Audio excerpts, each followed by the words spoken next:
देखो साहब, एलजी साहब ने जो क्लैरिफिकेशन दिया है ये फिर से केजरीवाल के झूठ को पकड़ता है। केजरीवाल साहब इतना क्यों गुमराह करते हैं, इतना क्यों झूठ बोलते हैं, मुझे समझ में नहीं आता। अगर सही में आपने झुग्गियों के कल्याण के लिए कोई काम किया होता तो इस तरीके के झूठ बोलने की आपको जरूरत नहीं थी।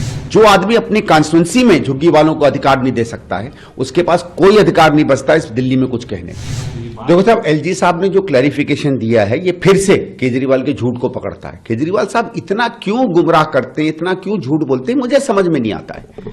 अगर सही में आपने झुग्गियों के कल्याण के लिए कोई काम किया होता तो इस तरीके के झूठ बोलने की आपको जरूरत नहीं थी। मैं एक और इनसे सवाल पूछता हूं और आपके माध्यम से पूछता हूं। आज से 10 साल 12 साल पहले जब शीला जी नई दिल्ली से चुनाव लड़ती थी, उस समय और उसके कुछ समय पहले से वहां करीबन 40 से 50 हजार या 35 से 45 हजार, मुझे ठीक से नंबर नहीं याद है, हमारे यहां झुग्गी क्लस्टर का वोटर था नई दिल्ली कॉन्स्टिट्यूंसी में। आज मुश्किल से शायद 7-8 हजार बचा होगा। और ये जो G20 की मीटिंग हुई थी, इसमें बहुत से क्लस्टर हटाए गए यहां से। उसके पहले अलग अलग समय में बहुत से क्लस्टर बचाए गए। और मैं जब दोबारा इन इलाकों में घूमा, जिन झुग्गी क्लस्टर्स में कैंपेन करने में 2-2 दिन 3-3 दिन लग जाते थे, वो 2-2 3-3 घंटे में पूरी हो रही है। कहां गई हैं झुग्गियां? कहां गए हमारे झुग्गी वासी? कहां गया केजरीवाल का कल का तेवर कि मैं इस्तीफा दे दूंगा अगर एक भी झुग्गी उठाई गई? तो पिछले 10 साल में क्यों नहीं इस्तीफा दिया?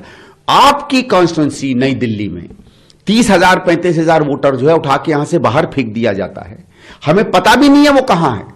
भाई नॉर्मली क्या होता है मैं आपको बताऊं, राजनीतिक लोग हैं, कहीं का वोटर कहीं चला जाता है, पता होता है, क्योंकि कभी कभी उनके अगर नाम रह गए, वोटर लिस्ट में नाम रह गए, उस वोटर को लाके हमें वोट कराना, आप जानते हो एक नॉर्मल एक्टिविटी होती। कहां है वो वोटर? क्यों नहीं इसने धरना दिया? आपने अपने अधिकारियों के लिए तो एलजी साहब के कमरे को धरने का स्थल बना दिया, पैर पे पैर रख के मौज उड़ा के वहां सो कॉल्ड धरना दे रहे थे। झुग्गियों के लिए क्यों नहीं आप नीचे उतर कर आए?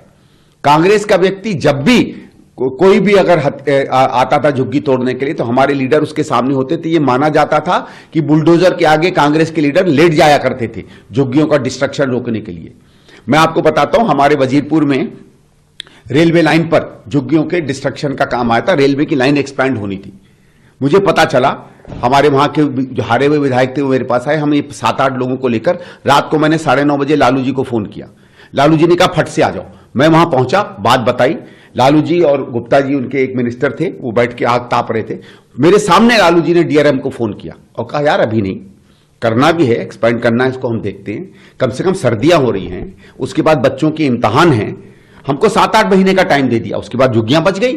फिर बाद में क्या हुआ, हमको भी पता था वो झुग्गियां हटनी है क्योंकि वहां लाइन एक्सपैंड होनी है, लेकिन एक मानवीय तरीका होता है। ये थोड़ी कि रात को 2 बजे आप झुग्गी हटा दो। ये तो काम कांग्रेस ने किया। क्यों नहीं इसने पिछली जो 30,000 झुग्गियां नई दिल्ली की हटी हैं, क्यों नहीं इसको बचाया? जो आदमी अपनी कॉन्स्टिट्यूंसी में झुग्गी वालों को अधिकार नहीं दे सकता है, उसके पास कोई अधिकार नहीं बचता इस दिल्ली में कुछ कहने का। वही मैं कह रहा हूं, आप तो क्योंकि आप ये सारी स्क्रूटनी जो कर रहे हो ये झूठ के लिए कर रहे हो। ठीक है, अगर गलत वोट बने हैं तो वोट की आप तहकीकात करवाइए, जेन्युइन बात है, और उसको लेकर आप जाइए इलेक्शन कमीशन के पास।